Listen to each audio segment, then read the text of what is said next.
Today, the Office for National Statistics released the migration figures for the year to June, and it shows that net migration has fallen to just 204,000.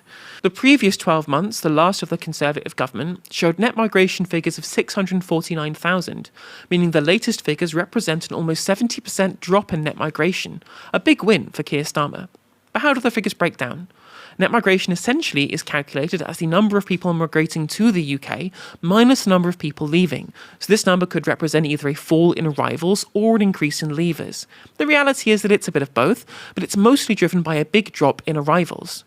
The number of new arrivals has dropped by 400,000, a significant decrease, and the number of people leaving has also gone up by a modest 43,000, albeit still at record high levels of emigration. The ONS attributes most of the drop in non-EU migration to the Tories' immigration reforms from early 2024, which heavily restricted the ability of work and study visa recipients from bringing dependents with them. Unfortunately for the Tories, they will be unlikely to get this to cut through with the general public, as one of the main reasons migration has become such a salient issue is the reaction to the so-called Boris wave, where net migration almost hit 1 million people a couple of years ago, and the effect of the Tories' belated migration reforms has taken effect too late for them to claim the credit. If we bring up the statistics for non-EU migration reasons, you can see the Boris wave peaking in 2023, with the vast majority of the new arrivals coming here for study or work, part of Johnson's vision for a quote-unquote global Britain, along with a big spike in humanitarian visas in 2022 because of the situations in Ukraine, Afghanistan and Hong Kong.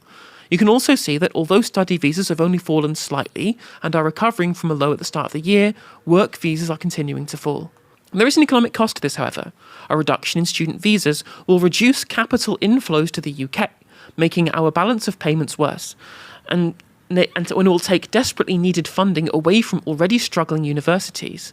And a reduction in people coming here to work will hurt recruitment in areas such as health and social care, which relies heavily on migrant labour.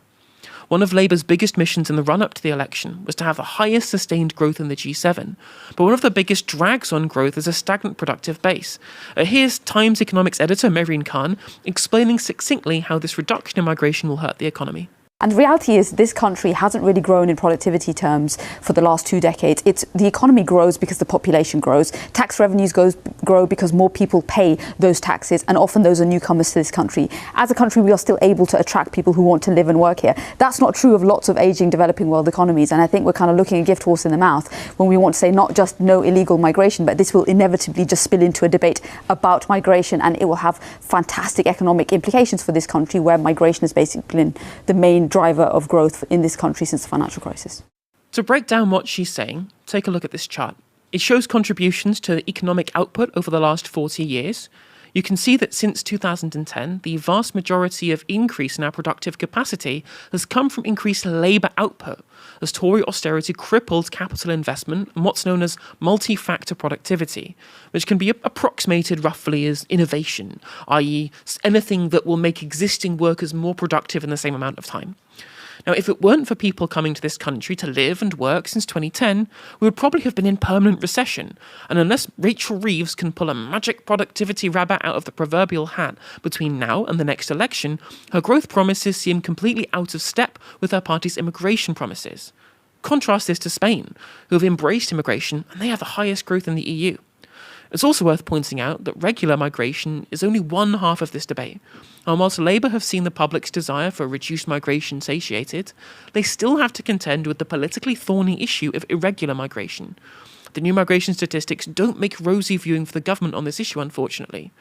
The number of asylum seekers awaiting their case in hotel accommodation has gone up again in the last 3 months, and is still higher than June last year under the previous government, despite promises from Keir Starmer to end hotel use by 2029. It remains to be seen whether they'll be able to meet that promise given Shabana Mahmood's draconian asylum reforms, but today's figures threaten to overshadow the government's successes in meeting their promises to reduce overall net migration regardless of what happens with the economy because of it.